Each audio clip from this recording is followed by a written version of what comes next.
Hello people, sorry for that wiggle, I had to tap my phone. Also sorry about the poor quality of these videos, I'm doing my best. It doesn't look too bad from the looks of it, but yeah, I know it's not the best. Alright, so this is the three-way block swapper. So this is the first version I made, and I tried to do a thing where I would lock the hoppers so I could get it to stop in the middle. It kinda worked, kinda didn't. The two edge ones are the easiest, you know, because you can just, it's easy to max out a signal, but it's hard for two signals to exactly counter each other. Yeah, see, that happens like 50% of the time. This new one that I made, I didn't even make a video about that one. I tried to, but I didn't feel right making something that didn't work properly.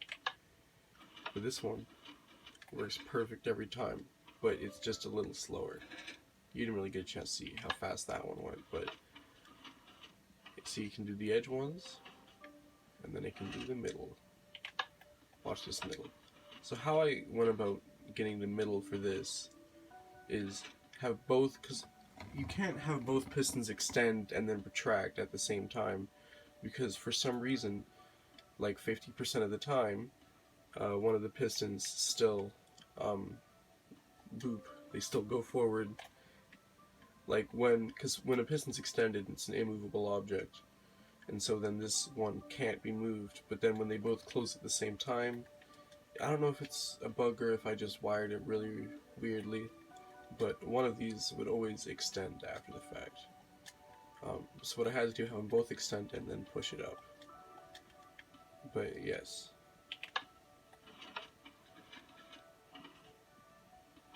I could probably speed it up a little bit, actually.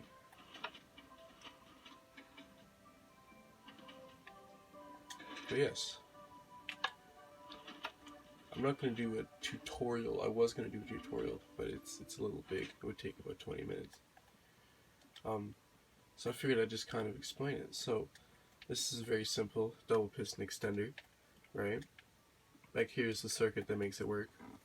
In my opinion, a lot better than this jumbled up mess over here. So essentially what you have is when you press the middle button, it sends a signal to both sides and to the what's it called?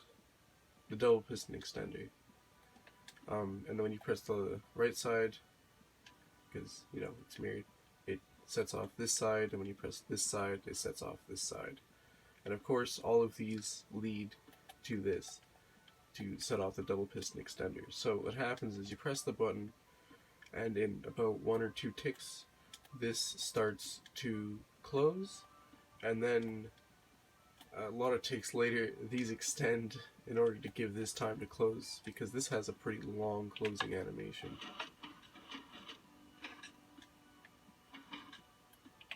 Oh yeah, I forgot to mention, you can also pick the same one again and it doesn't break anything. It's not 100% spam proof, but I could make it spam proof. But yeah, as you can see, yeah. Actually, you know what, let me try to get the old one to work for just one, you know, just for the old time's sake. There we go.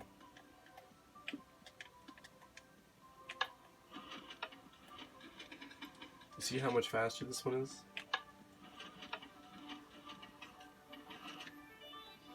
But I couldn't get it consistent in the middle. Hey, there you go, it worked that time. But I mean, as you saw before, I think it's the first time I ever got it to work on camera.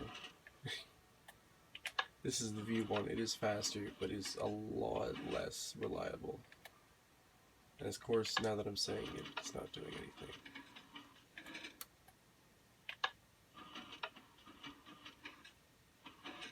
Okay, you know what? I guess it's working. Whatever. I mean, you saw it at the beginning. I have proof. That is the most frustrating machine. It can't decide whether or not it works. You know what? Let's try. I want to break it just to show that I'm not crazy.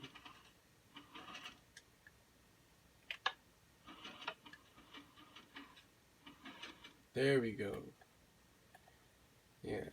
See how it still boops over? I don't know. It's probably just a wiring issue that I goofed. But yeah, I decided to redo the whole one out of the base of the tutorial that I was going to make for that one. If you're really interested in a tutorial for this, and for some reason you can't copy this video, I mean, I always try to show off my designs in every angle so you can really see what's going on. But yeah, I'll do one last demo of this because I've spent all day flustered with this, so that's not really impressive. But this is impressive. And this is impressive. I might have goofed it. Nope, I didn't goof it. Alright.